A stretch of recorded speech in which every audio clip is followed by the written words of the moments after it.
प्रिय दर्शक बंधुगण पूर्व काल रे पिला माने गुरुकुलाश्रम रे रही विद्या शिक्षा करुथिले बंधुगण। गुरु माने थिले ब्रह्मज्ञानी और सिद्धि साधक। सेमानंक प्रभाव रे अनुप्राणित होई शिष्य माने स्वतः प्रवृत्त भाव रे इंद्रिय संयम पूर्वक ब्रह्मचर्य पालन करुथिले। मनुष्य शिशु मानक सदृश इतर पशुपक्षी मान मध्य स्व हिंसा सेद भूली आनंद रे विचरण करुथिले बंधुगण। गुरुकुलाश्रमर शांति परी बेष्टिनी रे व्याघ्र भालू जाउथिले जे हरिण तार खाद्य हरिण मध्य भूली जाउथिले जे व्याघ्र तार खादक।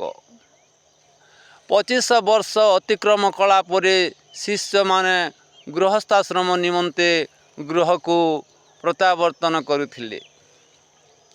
आजिकाली किंतु सबु छात्र छात्री मानक पाई गुरुकुलाश्रम रे रही विद्या अध्ययन करिबा संभवपर नुहे बंधुगण।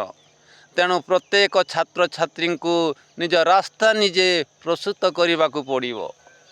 निज अंतर मध्यरे और बाहर एपरी आचरण करने को हेबो जे जहा कि ब्रह्मचर्य पालन पाई अनुकूल वातावरण सृष्टि करिबो। वास्तव रे ब्रह्मचर्य पालन प्रत्येक व्यक्तिर सकल सिद्धिर मूल भित्ति। एणु प्रत्येक शरीर और प्राणर शक्ति स्वरूप निज भितरे थिबा बीर्जर संरक्षण करिबा विधेय।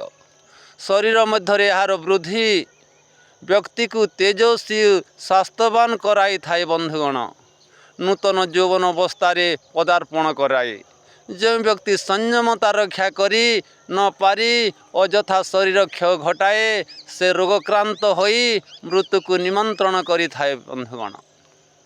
परंतु जो व्यक्ति संयम आचरण करी यार संरक्षण करी थाए से निरोग होई ज्ञानी गुणी होई थाए बंधुगण।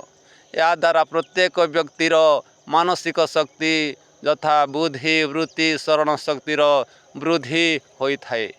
एणु छात्र समाज तथा युवक समाज प्रकृतिर नियम पालन पूर्वक संयमता रक्षा करी ब्रह्मचर्य पालन करिवा विधेय।